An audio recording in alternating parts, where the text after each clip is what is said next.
जय हिंद बच्चों, आज हम स्टार्ट करने वाले हैं एक इंपॉर्टेंट चैप्टर अर्थमेटिक प्रोग्रेशन। इसके पीवाईक्यू क्वेश्चंस को हम सॉल्व करेंगे और इसके लिए मैंने कुछ क्वेश्चंस रखे हैं, आप उसको देखिएगा और आपको जो क्वेश्चन में तकलीफ होगी आप कमेंट में मुझसे पूछ लीजिएगा। मैं कोशिश करूंगा कि आपको इजी वे में समझाऊं, पर बच्चों जब तक आप प्रैक्टिस नहीं करोगे उसका कोई मतलब नहीं रहेगा, इसलिए देखिएगा और जो भी डाउट होगा बिल्कुल बेझिझक पूछिएगा। तो चलो हम स्टार्ट करते हैं एपी का पहला क्वेश्चन। इस क्वेश्चन में क्या बोल रहा है, if any term of an AP is 129, any term कितना दिया हुआ है 129, एनी टर्म दिया है 129। एनी टर्म का फॉर्मूला क्या होता है, a plus n minus 1d equal to 129। a क्या होता है हमारा फर्स्ट टर्म, यहां पे फर्स्ट टर्म कितना है -1। फिर d कैसे निकालते हैं, a2 माइनस a1। a2 का वैल्यू कितना है 4, a1 का वैल्यू कितना है -1, ये हो जाएगा 4 प्लस 1 दैट इज 5। यहां पर हम a का वैल्यू पुट करेंगे -1, n माइनस 1, d की वैल्यू 5 इक्वल टू 129। बच्चों एक चीज हमेशा याद रखना, जब आपको n की वैल्यू फाइंड करनी है तो आपको n की वैल्यू को यहीं रखना, बाकी सब वैल्यू को उधर ट्रांसफर कर देना है। तो यहां से हम -1 को जब उधर ट्रांसफर करेंगे तो वो बन जाएगा +1 और 129 प्लस 1 कितना हो जाएगा 130, और यहां से ये जो 5 मल्टीप्लाई में इधर आके क्या हो जाएगा डिवाइड।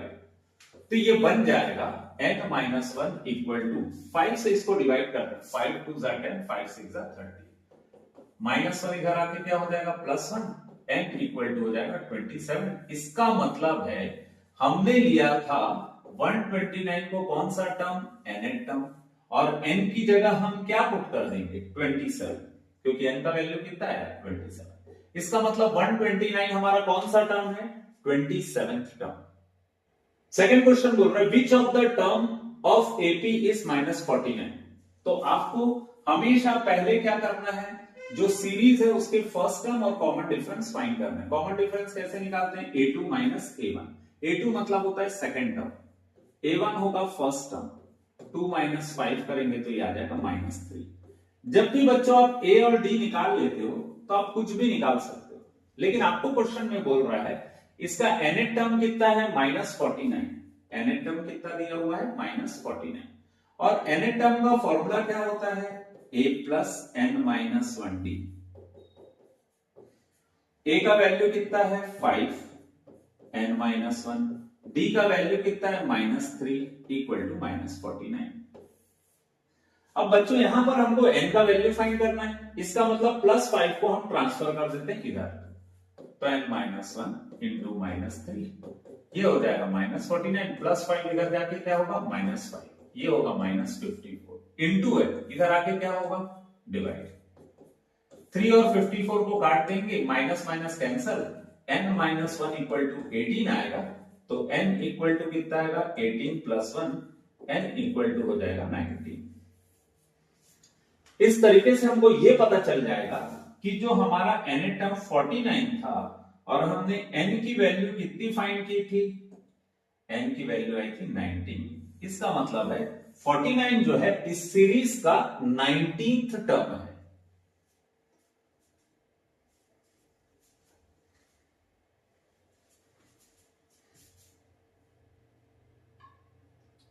क्वेश्चन में बोल रहा है find the first 4 terms of an AP whose first term is -2।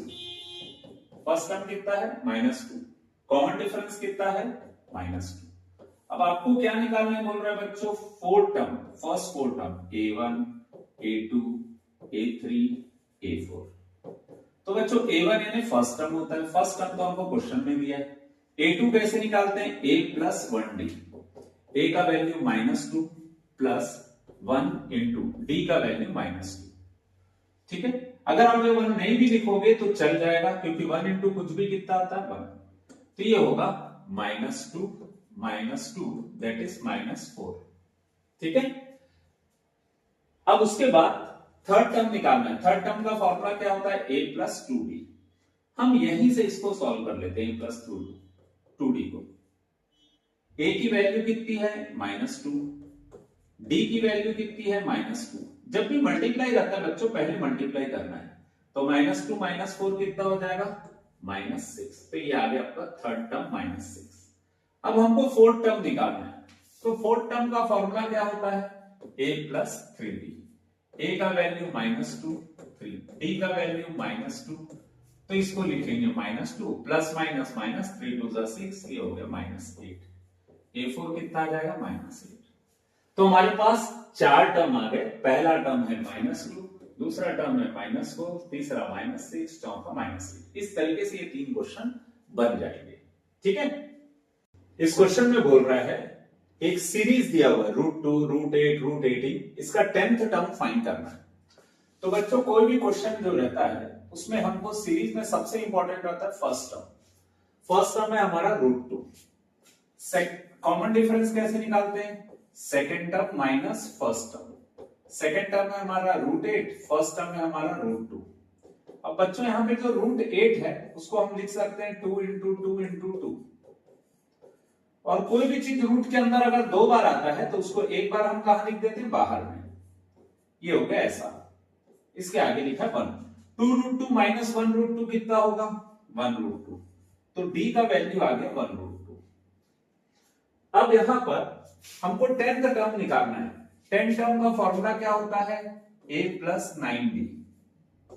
तो यहां पर a का वैल्यू होगा √2 + 9 और d का वैल्यू होगा √2। ठीक, 9 को √2 से मल्टीप्लाई करें तो कितना आ जाएगा, 9 √2। ये है सामने √2। बच्चों आप लोगों ने 10th में पढ़ा था, 9th में पढ़ा था कि अगर रूट के अंदर की वैल्यू सेम रहती है तो हम उसको ऐड कर देते हैं। तो 9 √2 + 1 √2 कितना होगा, 10 √2। तो ये हो गया आपका 10th टर्म। इस तरीके से ये क्वेश्चन सॉल्व हो जाएगा।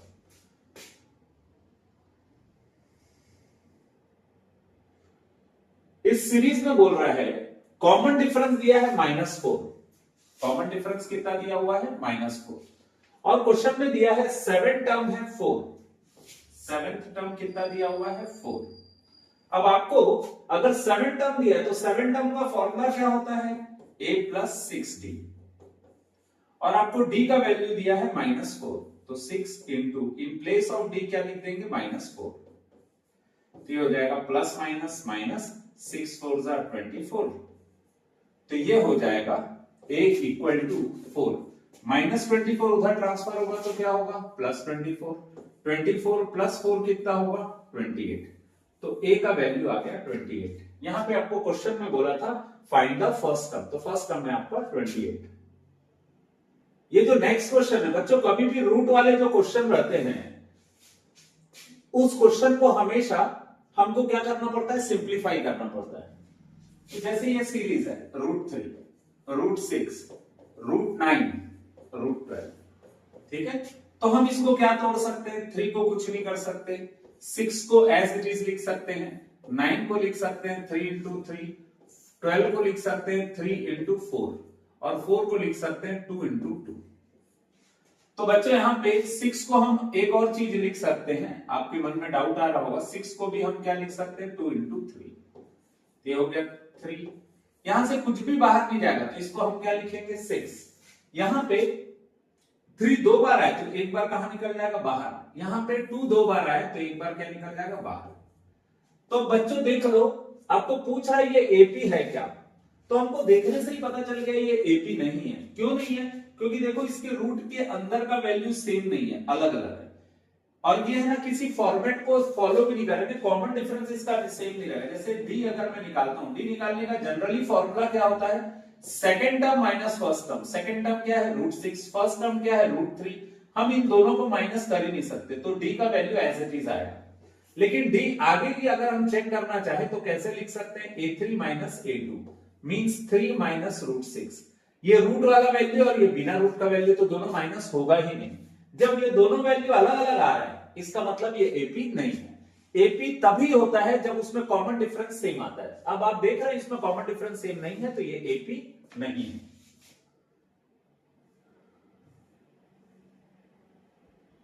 What is the next term of an AP. अब ये एक एपी दिया हुआ है, इसका नेक्स्ट टर्म क्या है, तो हमको मालूम है पहला टर्म तो 7 हो गया। 28 को हम लिख सकते हैं 7 × 4, 4 को हम लिख सकते हैं 2 × 2। 63 को हम लिख सकते हैं 7 इंटू 9, और इस 9 को हम अगर ब्रेक करेंगे तो क्या हो जाएगा 3 इंटू 3। तो ये हमारा जो सीरीज है वो कुछ इस तरीके से आ जाएगा, ये है 1√7, ये है 2√7, और यहां से 3 बाहर निकलेगा तो 3√7। देखिए कॉमन सेंस तो बताता है ये 1√7 है, ये 2√7 है, ये 3√7 है, तो ये 4√7 होगा। पर हमको अकॉर्डिंग टू क्वेश्चन अगर बनाना पड़े तो हम कैसे बनाएंगे, ए का वैल्यू फर्स्ट टर्म, डी कैसे निकालते हैं second term minus first term. हमारा सेकेंड टर्म क्या है 2√7, फर्स्ट टर्म क्या है √7। अब इन दोनों को अगर मैं माइनस करूं 2√7 माइनस 1√7 तो क्या आ जाएगा 1√7। तो डी आ गया हमारा 1√7। हमारे पास क्वेश्चन में क्या पूछ रहा है, what is the next term. ये कितने टर्म दिए हुए 3, हमको नेक्स्ट टर्म मतलब 4 टर्म निकालना है। 4 टर्म का फॉर्मूला क्या होता है a प्लस 3b। a का वैल्यू क्या है √7, d का वैल्यू क्या है √7, तो 1√7 प्लस 3√7 कितना होगा 4√7। तो यहां पर भी 1√7, 2√7, 3√7, तो नेक्स्ट वैल्यू क्या आता 4√7। तो हमने यहां पर ऐसा लिखा।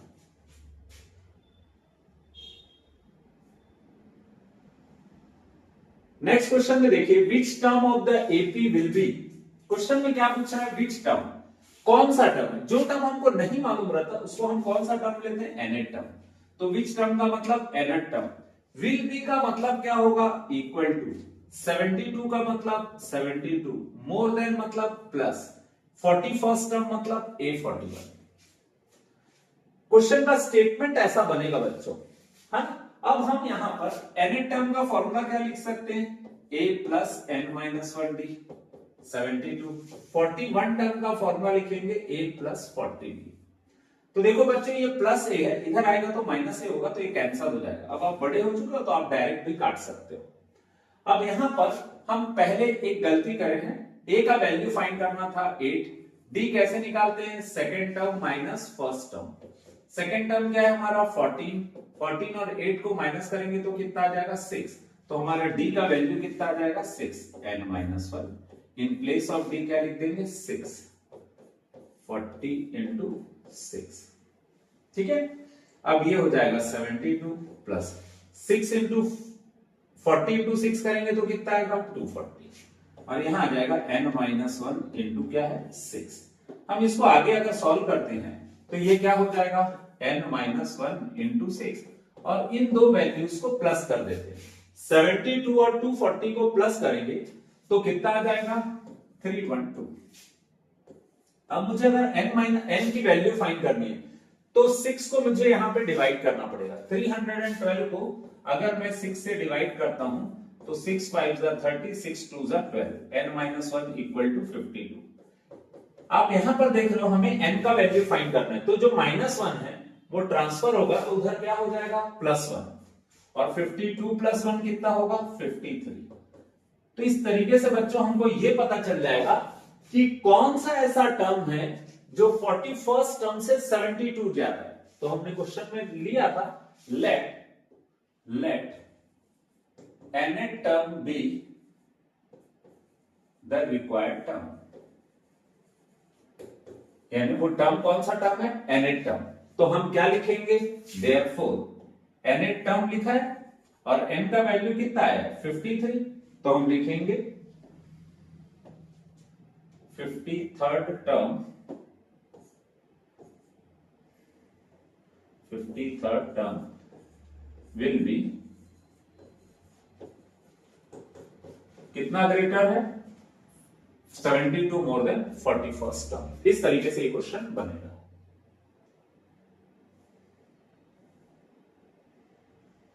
Right the nth term of the AP, इस एपी का nth टर्म निकालना है। फर्स्ट टर्म कितना है इसका 1/m। कॉमन डिफरेंस कैसे निकालेंगे a2 माइनस a1। a2 का वैल्यू कितना है 1 plus m upon m minus 1/m। बच्चों आपको मालूम है कोई भी क्वेश्चन रहता है अगर उसका डिनोमिनेटर सेम है तो एलसीएम कितना आएगा सेम आएगा m। यहां पे क्या लिखेंगे 1 प्लस m माइनस 1। बच्चों मोस्टली बच्चों को ये एलसीएम निकालने में तकलीफ होती है, ये हमेशा याद रखिएगा डिनोमिनेटर सेम है तो एलसीएम निकालने में कोई जद्दोजहद नहीं करनी, आपको कोई मेहनत नहीं करनी है। 1+1 m को एज इट इज लिखना, -1 को एज इट इज लिखना, 1 1 कैंसिल हो जाएगा, ये आ जाएगा m/m, m और m कैंसिल होगा तो d का वैल्यू कितना हो जाएगा 1। इस तरीके से ये a और d निकल गया। अब a और d निकालने के बाद हमें कौन सा टर्म निकालने बोला जा रहा है, nth टर्म। nth टर्म का मतलब निकालना है, मतलब आपको उसका क्या लगाना पड़ेगा, फॉर्मूला a + n-1d। ठीक है, अब देख रहे हैं बच्चों, हम a का वैल्यू हमें मालूम है कितना होगा 1/m, n-1, d का वैल्यू कितना है 1, तो हम d की जगह क्या लिखेंगे 1। बच्चों हमेशा याद रखना, जब भी हम एपी के क्वेश्चन बनाते हैं हमसे गलती सिर्फ प्लस माइनस की होती है। यहां पर देखो प्लस लिखा है और मल्टीप्लाई लिखा हुआ है, तो हमेशा पहले मल्टीप्लाई करना। n-1 को मल्टीप्लाई करेंगे तो कितना आ जाएगा n-1 एज इट इज। अब ये है फ्रैक्शन में और इसको ऐड करना है तो हमको क्या निकालना पड़ेगा, एलसीएम। यहां पे हम क्या लिख देंगे, एलसीएम m और 1 का एलसीएम कितना आएगा m, 1 को 1 से मल्टीप्लाई किए और m को किससे मल्टीप्लाई करेंगे, n-1 से। ठीक है बच्चों, एलसीएम निकालने का तरीका क्या है, डिनोमिनेटर को मल्टीप्लाई करके लिखते हैं, 1 को 1 से मल्टीप्लाई किए, m को इससे मल्टीप्लाई करेंगे तो ये क्या आ जाएगा 1 + mn - m होल अपॉन में m। तो ये होगा हमारा nth टर्म। आप चाहो तो इसको थोड़ा सा अरेंज करके लिख सकते हो, कैसे अरेंज करोगे ये भी सही है, लेकिन अगर मान लो आप अरेंज करते हो तो क्या हो जाएगा, mn first term minus m, फिर कांस्टेंट टर्म को लिख के यहां पे इसको ऐसा लिख सकते हैं। इस तरीके से nth टर्म निकल जाएगा।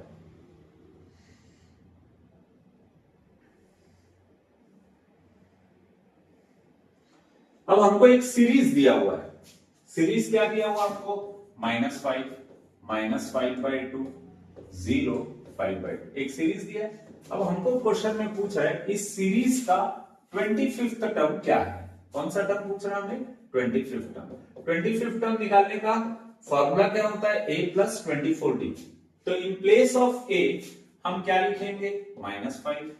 d कैसे निकालते हैं, second term minus first term. हमारा सेकेंड टर्म कितना है, -5/2, हमारा फर्स्ट टर्म कितना है -5। तो अब हमको इन दोनों को सॉल्व करना पड़ेगा, -5/2 + 5। एलसीएम निकालेंगे तो कितना आ जाएगा 2, 1 को -5 से मल्टीप्लाई किए, 2 को 5 से मल्टीप्लाई किए 10, 10 - 5 कितना आ जाएगा 5/2। तो बच्चों हमारे पास a आ गया और d आ गया, वैल्यू पुट कर देंगे। a का वैल्यू कितना है -5 + 24, d का वैल्यू कितना है 5/2। तो बच्चों प्लस और मल्टीप्लाई रहता है तो पहले मल्टीप्लाई करते हैं, लेकिन यहाँ पे डिवाइड दिया तो हम इन दोनों को पहले डिवाइड कर लेते हैं, -5 + 12 5 का कितना होगा 60।